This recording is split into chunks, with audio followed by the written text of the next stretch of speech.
In today's video, I am going to teach you how to remove Odoo branding from website.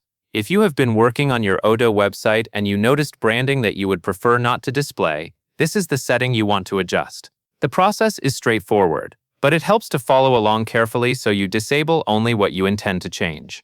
To begin, open your Odoo instance and go to the website configuration area.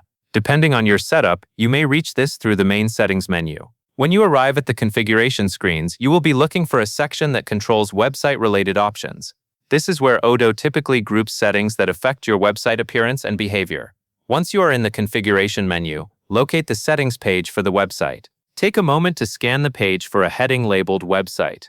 In most Odoo layouts, you will see different categories, and the website section will stand out as the one that includes website branding and identification options. Finding the correct section matters, because the option we are changing is specifically tied to how your website is identified.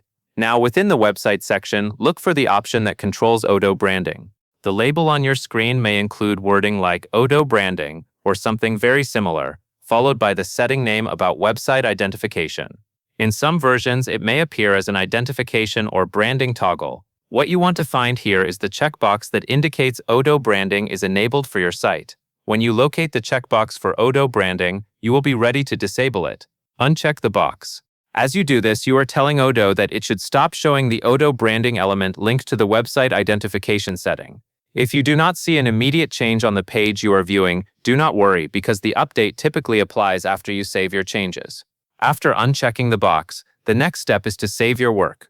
Look for a Save button on the page, usually near the top or bottom of the settings form. Clicking Save is important because Odoo will not apply the update until you confirm it. This ensures that your preference is stored and that the branding removal will persist. When you click Save, take a brief moment to confirm the action was successful. You may see a confirmation message, or the interface may simply return you to a stable state with your new setting retained. If you are following along with the website preview, you can also refresh the website after saving to confirm that the branding is no longer displayed. At this point, you have completed the key change. You turned off the website branding option tied to Odoo branding and website identification.